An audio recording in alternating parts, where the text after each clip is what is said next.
Greetings. Today we have our esteemed guest, Dean Browne Lewis from North Carolina Central University School of Law in Durham, North Carolina. Welcome, Dean Lewis, to the AWE Network. I'm really excited to have you here. Thank you for spending some time with me today. Thanks for the invitation. I'm really excited to be here. Yes. Well, listen, what people may not know is that I know you quite well as my beloved friend from, 30 plus years ago? Yeah, before the internet. Before the internet. Dean Lewis and I went to law school together at the University of Minnesota several years ago, decades ago, and we've been very, very, very good friends. But tell everyone a little bit more about you. Well, I'm a native of Natchitoches, Louisiana. I went to Browne State University, and then I went to University of Minnesota for law school.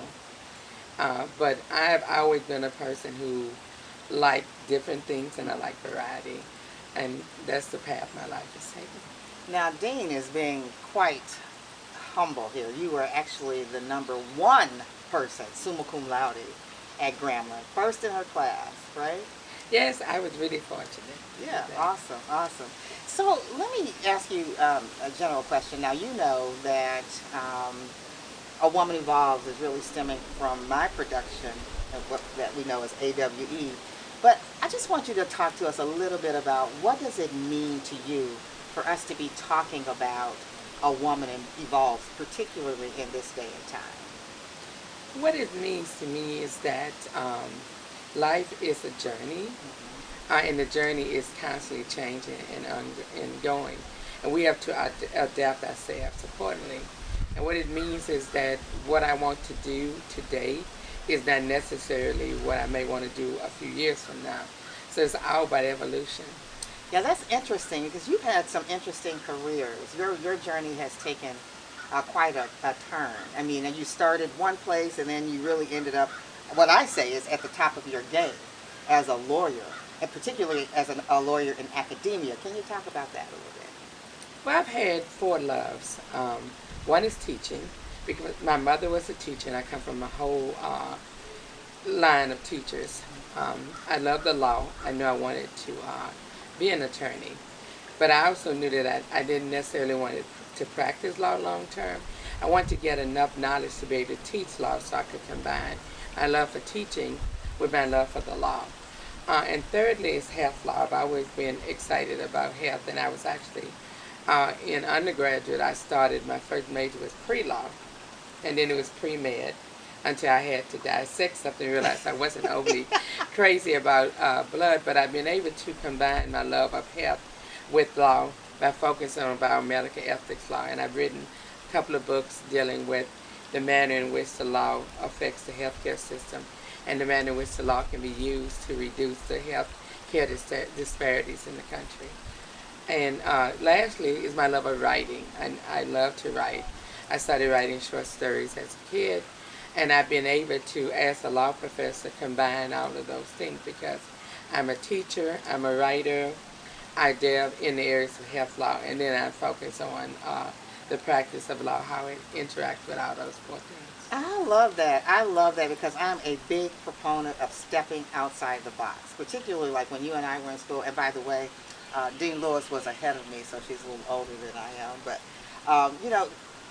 I talk a lot, particularly about young people who are in law today, the ones who are either going through law school or just starting their practice.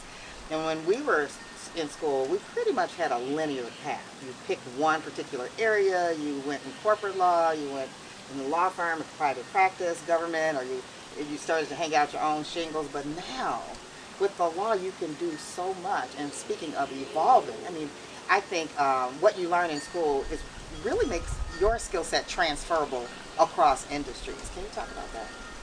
Well, law, about when we were in school, lawyers were rated as the most dissatisfied employees, so people didn't stay in law overly long. And I think it was because everybody was, as you would say, in a box. There was a certain definition of look as to what a lawyer was supposed to look like. Thinking of Perry Mason or litigation. And I think that law is so tremendously impactful, and we've seen it in the global pandemic in every step of the way. You have public health law attorneys. You have lawyers working for the FDA to regulate the vaccine. You have now lawyers enforcing about whether or not we will mandate vaccine. We have lawyers who are in the White House running the government. So there's so many, and I like to tell my students that law is so evolving until the type of law you practice once you graduate may not even exist when you enter law school. And we're seeing that in technology and the way it's impacting the practice of law. I think that's so true. Now, you talked a little bit earlier about your publications and things that you've written about, particularly in the health arena. Talk to us a little bit about that. Well, I write a lot dealing with assisted reproductive technology because more and more people are creating their families using science. And the law has lagged on that. And so looking at the ways that I wrote a book on Papa's, called Papa's Baby, Artificial Intelligence and Paternity. That's a unique title, by the way, Papa's Baby.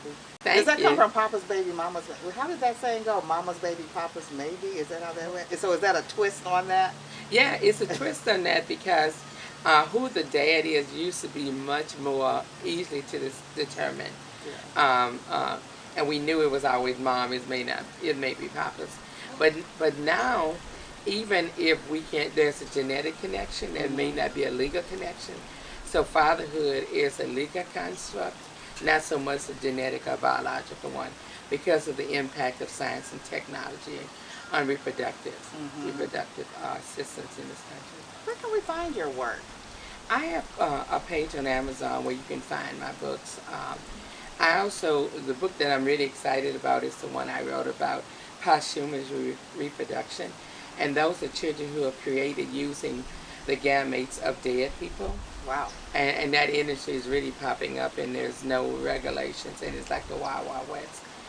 So I like to inform people about what's happening and try to suggest some ways that we can do that in an ethical way. Oh, that's fascinating. Okay, published author, you were a professor. I think you even taught people like bar exam, bar courses and that kind of thing. You practiced law yourself. You did elder law, I believe, if I'm correct on that. My memory is serving me correctly. Did you ever think that when you were first starting out in law school that your career would be so varied? I probably hoped but never thought, because in undergraduate I kept changing majors. I went from English to biology to political science. And so even when I practiced law, I started off, I was a judicial clerk, and then I went into legal services doing family law. Then I did housing law. I did environmental law. I went back to school and got a second law degree in energy and environmental law. Did that for a while. Then I transferred to elder law, where I did estate planning. And then I even did some public health work for Cleveland Public Health Department, looking at Ebola and out of infectious diseases, how we can put regulations in place for that. So I bounced around a lot, but my law degree has done things for me I never thought it would. It has enabled me to spend time living in the UK, spend time in Israel, Czechoslovakia, Italy. So I've traveled all over the country, Switzerland, and been able to... All over the world, really. Sounds Yeah, like. all over the world, and been able to use my knowledge of law to interact with other countries. But what's interesting, in majority of countries, law is an undergraduate degree. Mm-hmm. And so you go right from high school in the law school. And I was at the King's College for about 6 months, looking at law from that perspective. So it's been really, really powerful, really interesting, and it really given me the opportunity at the core to write, Yeah. which is my first love, I would say.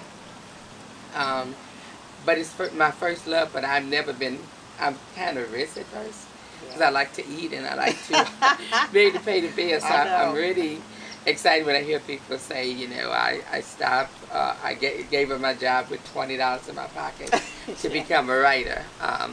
I'm not that, but my career enabled me to be able to make a good living and be able to write the things that I wanted to write. I think that's fascinating. I want to come back to the writing, but you touched on something about your undergraduate degree and your major and how you shifted and all of that. I get a lot of questions, and I'm sure you do as well, from folks who want to go to law school, and they're thinking about it now, and they're wondering, what is the major that I should have before going to law school? And I can say, before you answer that, I was so surprised when I was in law school that there was just not one undergraduate degree. I mean, we had people who had drama degrees, every kind of degree that you can think of before going to law school. What are your thoughts? I would say, having been a law professor for 25 years and looking at the success rate of students, I would say the number one major for people to be successful in law school would be music. And the reason why that is because music is a science. And the skills that make you successful in law school are skills that are analytic. I wouldn't say computer scientists or engineering, even though they have the analytic skills, because they don't have the writing skills. And I say music because they have the writing skills, and I think you need both. And traditionally, when you think of political science and sociology, they tend to have the writing skills, but not so much the analytical skills. Interesting. So I would say even math, music and math belong to get your brain to thinking in a logical, analytical way, which is at the cornerstone of what you need to be a successful attorney. I think that's really interesting, and thank you for saying that, by the way, because as you know, I do love and live music.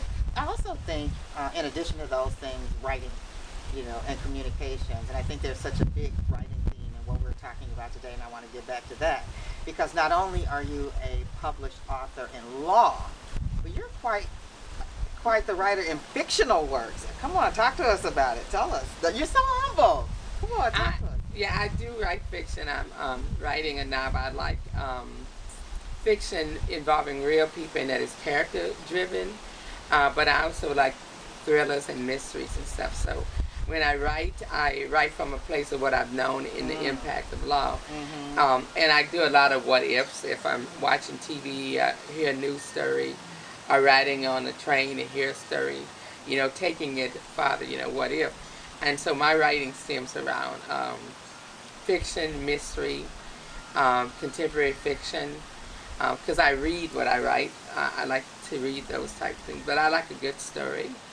And I think that what I love about the law is all cases are stories. Yeah, that's a good point. And so it's just like reading, and when I tout using them as stories. So I have students embrace the characters before we get into the, who sued whom and get into the legal aspect. Yeah, I like that. I would like for you to talk a little bit about the exciting things that you are doing at NCCU Law. I mean, I've had the pleasure of working with you on your board of visitors, and I am just super impressed at what you're doing to bring our students, our future lawyers, into the 21st century and beyond. But please share with us some of the exciting things that are going on at NCCU Law. I would, but I'd like to start with the origins of the law school, because I think that's important. A lot of people don't know we originally had 22 accredited HBCU law schools. We only have 6. And we were created to foster segregation because it all started with the Gaines case in Missouri, where Gaines graduated and he wanted to go to law school. And at that time, the only law school that accepted black people was Harvard Law School, but he was in Missouri. He didn't want to uproot, he didn't want to leave his mother, they were really close. And so he sued the state to be able to go to the white law school. It went all the way up to Supreme Court. And the Supreme Court said the law of the land is separate but equal. And they gave the states 2 options. You either let him enter the white law school, or you create a law school for black people. And they created Lincoln University Law School for black people. Well, the other southern law states heard about it, and they rushed to create black law schools. North Carolina Central was created in 1939 because they didn't want black people to go to University of North Carolina at Chapel Hill. And Gaines' case is a mystery within itself because he didn't accept the verdict. He said separate but equal was wrong. So he got an attorney, went up to the Supreme Court, and this was years prior to Browne versus Board of Education. And it could have overturned separate but equal, but Gaines disappeared mysteriously. His body's never been discovered, and we never know what has happened to him.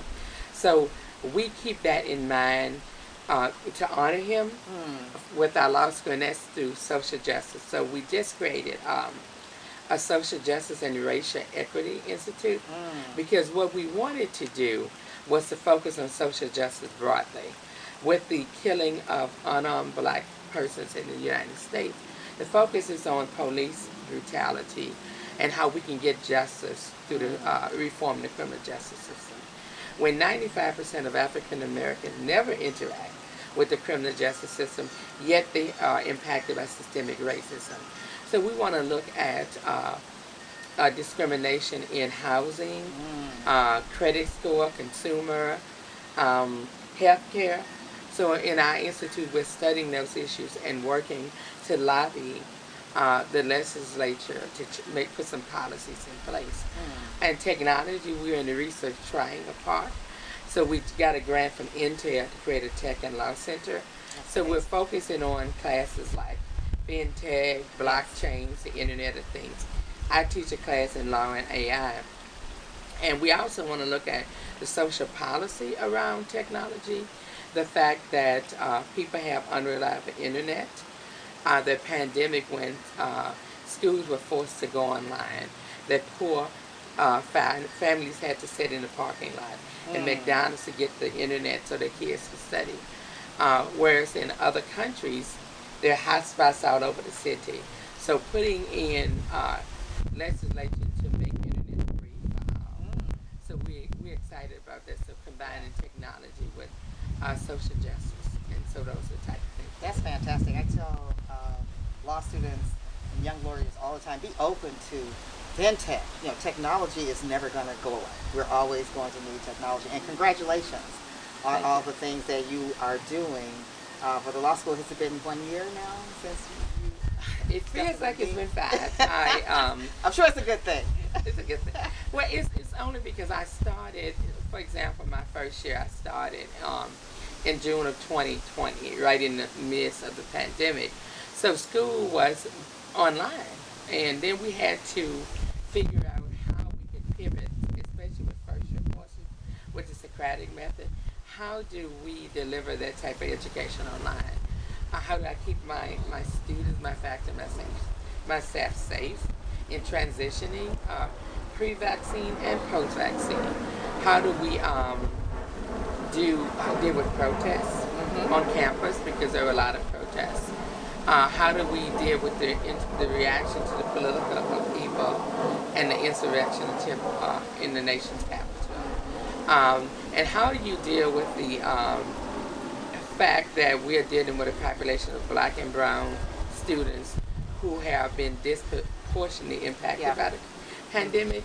And so the CDC may say this is safe, but I have students who are living with immune compromised parents and children. How do we navigate that and giving them the quality education they need? The bar exam was remote, and some of our students didn't have safe places to take it. They didn't have the internet, so how do I provide a place at the law school to make sure all they need to focus on is being successful on the bar exam electronically?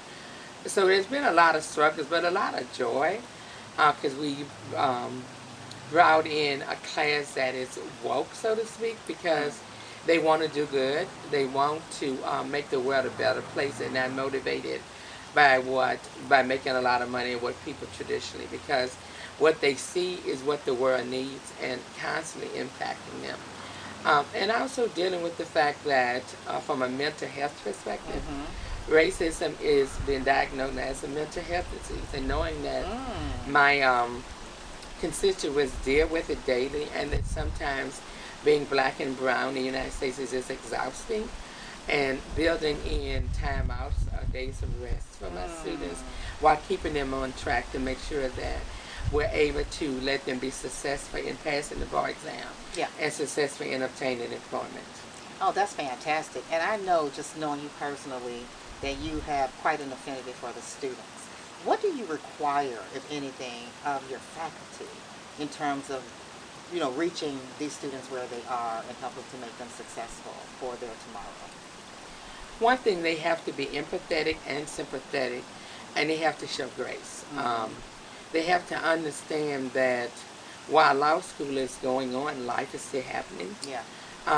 We don't, because we were at the forefront. In 2015, we began teaching using Zoom and other forms of technology, so we didn't really have to pivot during the pandemic. And the reason why we did that is because we don't want to have to cancel class for inclement weather, because people are not feeling well. So we record all our classes. We make them, we post them on the web page. Make every student can go back and review the lectures. We have a real strong academic support clinic, where students have the academic interventions that they need. But more importantly, having an early warning system, because there are so many students who are treated for non-academic reasons. So I need to know if my student is facing a financial crisis that maybe I can help them with. I need to know if my students are facing food insecurity. We have created a pantry at the law school for clothes to make sure our students have professional Wow. clothes for interview. Oh, We're wow. working on creating a pantry where students can discreetly get food if they need it. I buy, ramen noodles and different things like that, and I put it around the law school, with no big ceremony, so students can slip in, because you want to make sure that students are encouraged to ask for help and know that it's going to be confidential, and that it's not, you're going to respect them as people. I think that's amazing. Kudos to you and to the law school. I think that's amazing. So, just a few more questions, and I want to pivot to one other area. But what would you say to the young incoming law student today about the possibilities of their trajectory coming into law school today? Well, we in North Carolina, we're the legal eagles, and so I always tell my students about eagles. Be an eagle, because when the storm hits, other birds fly under the storm, or they fly around the storm. Eagles fly into the storm. Yes, I And they love fly it. into the storm because they let the wind of the storm push them, so they're no longer just flying, they're soaring. So I tell my eagles that we are here, and we teach them to fly the way that the mother eagle teaches the eaglet, where you push them out of the net, but then you fly underneath them to Oh, test them yes, I love until they're that. able to fly on their own. I love it. So go to a school where people are going to be there to help you soar, to see your potential, see your possibility, and to help you explore. And when you go to law school, you don't have to know what it is that you want to do for the rest of your life. You just Yes. have to know what you want to do the next hour of your life. That's right. and That's great. and That is great. and knowing that we're all undecided, we're all lifelong learners, and we're Yeah. all pivoting. Listen, that is fantastic. I hope you guys did soak that in. That is fantastic, because you could not tell me that I wasn't going to be a public defender until, I had that experience with my probation officer that was responsible for helping me to tour the facility. I went in, oh, he's like, I don't think this is going to be for you. But, everybody has her path, right? But I think that's amazing. I think that's really profound. I think that's so relevant and so now. So thank you for sharing that.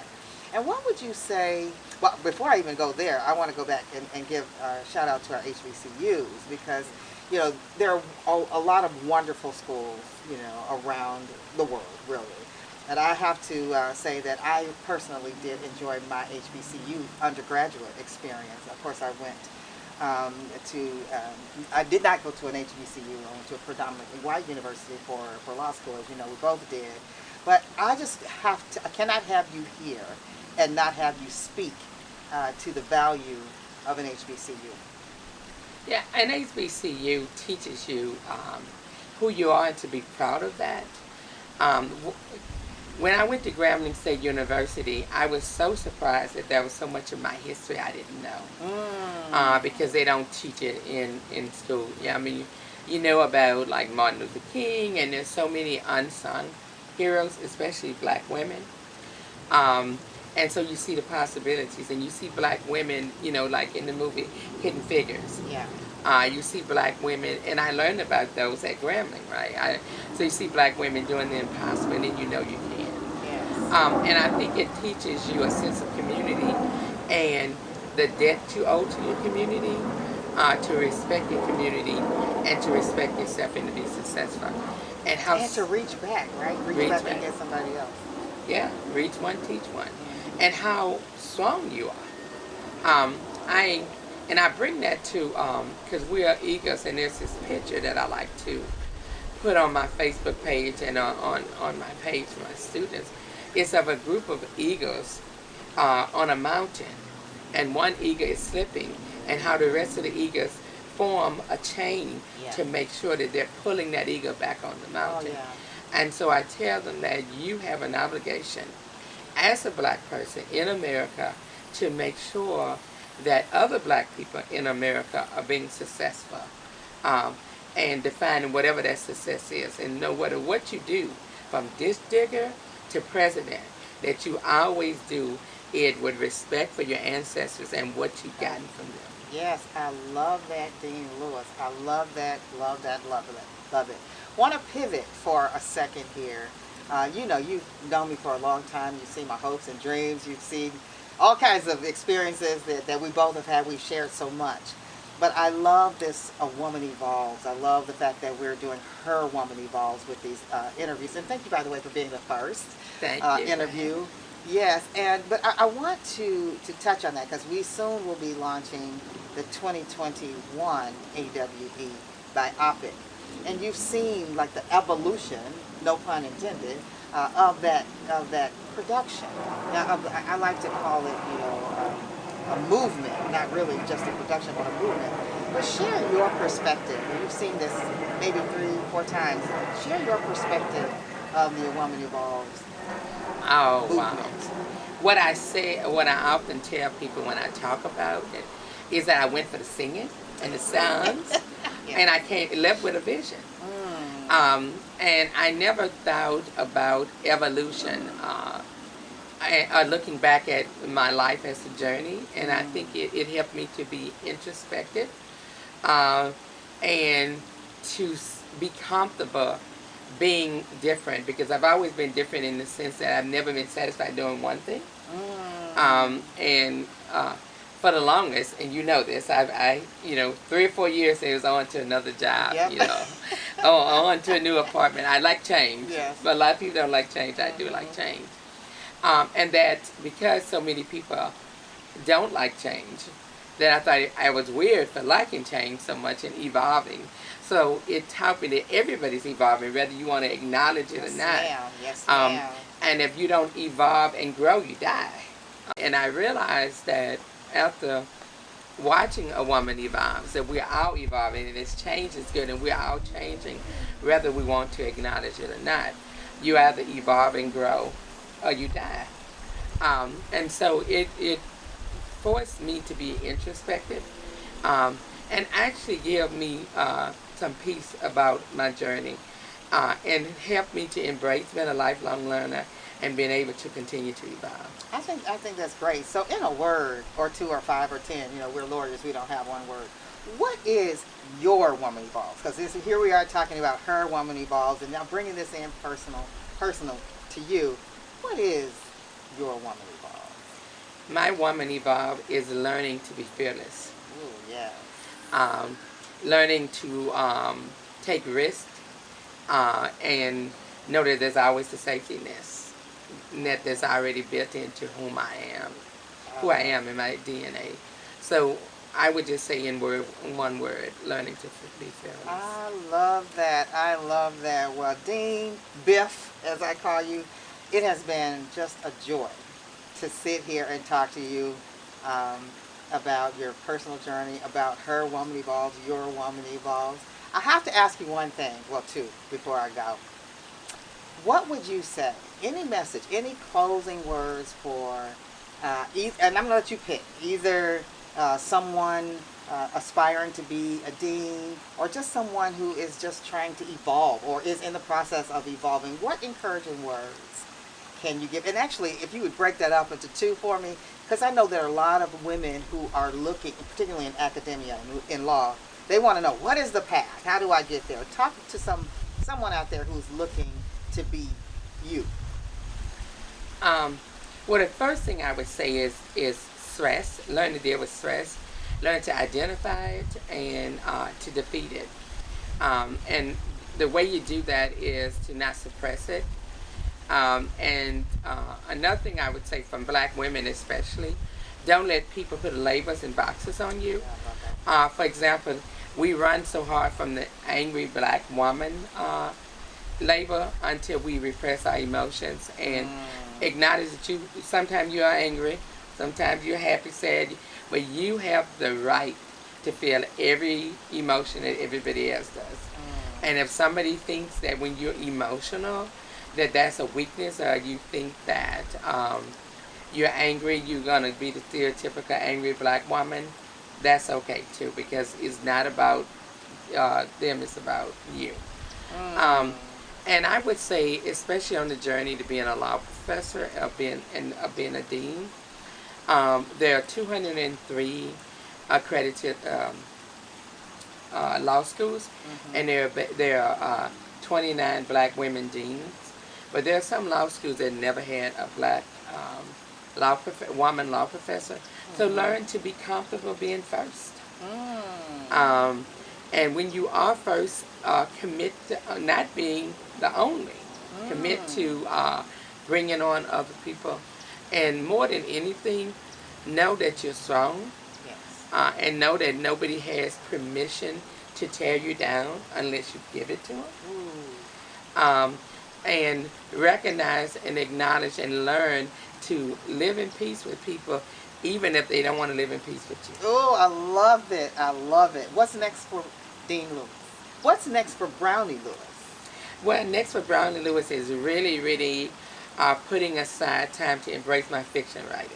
Okay. So completed my novel by the end of the year, and so next year this time, you will probably see it at a Barnes and Noble, Amazon near you. Yes. And then it's just expanding, finding more joy. Yeah. I every Saturday I try to paint. My mother was a gifted artist. I'm not, but I can draw, and it is relaxing for me. Yeah. I'm learning Spanish. Learning to play the piano. Oh. I'm learning a computer language, learning Python. And eventually I want to learn to swim because I want to do triathlons. I can bike, I can run, but I can't swim. So I'm just embracing life and not letting anybody put any labels or any box on me. I'm not this and not that.